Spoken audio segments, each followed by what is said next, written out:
Welcome to the School of Computing at University Utara, Malaysia. In this lecture, we are going to demonstrate the role of digital forensics in identifying the source of a network intrusion. We will walk through a simulated case study to show how evidence persists even in a highly scrubbed environment.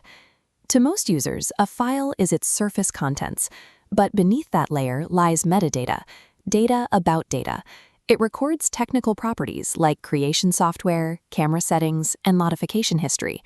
While attackers can route signals through VPNs and encrypt their payloads, they often leave these internal properties behind.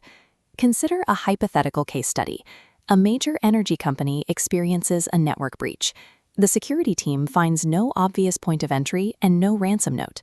To the initial responders, the systems appear to have been accessed without leaving a trace. The only anomaly found is a single isolated file. It is a document named Status Update Q3.docx, sitting in a temporary folder on a non-critical server. At first glance, it looks like a dead end, but by analyzing this file's properties layer by layer, we can reconstruct the timeline of the attack and the specific methods used by the adversary. The first rule of digital forensics is you never double-click evidence on a live system. Opening a file updates its metadata, altering the timeline. Instead, we create a bit-for-bit forensic image of the drive, so all analysis happens on a perfect clone. An extraction tool reveals several anomalies. The author and company fields are completely blank, and the software tag specifies Microsoft Office 2016. In an enterprise using cloud software, an older standalone version is unusual. Furthermore, these sterile fields suggest deliberate data scrubbing to avoid identification.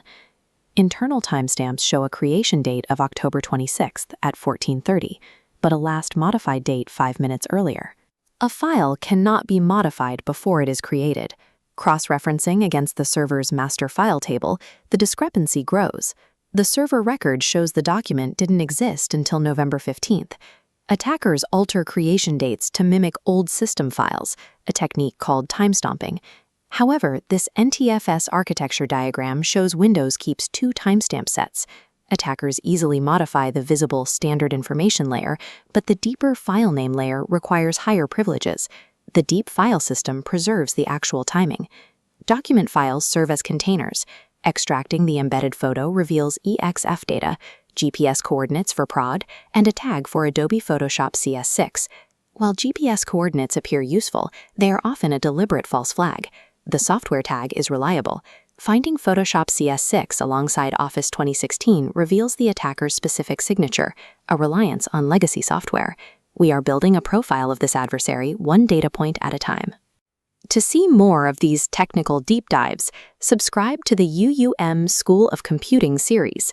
Network logs show the file arrived via an internal marketing workstation. Analyzing it reveals an email with the document attached. Bypassing faked sender addresses, we check raw email headers. Reading them bottom-up reveals the originating IP, a Swiss virtual private server. Unlike the fake Prague GPS, this IP was a necessary byproduct of transit. Reliable evidence lives in technical logs. We can now organize these findings using the Pyramid of Pain, a framework ranking evidence by how difficult it is for an attacker to change behavior.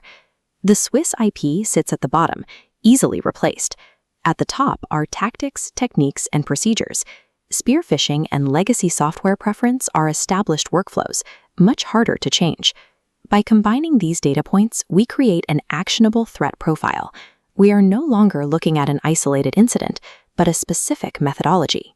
This allows security teams to write firewall rules and detection patterns tailored to this attacker's signature. Join the discussion on the UUM student board and let us know which part of the digital forensic process we should analyze in our next lecture.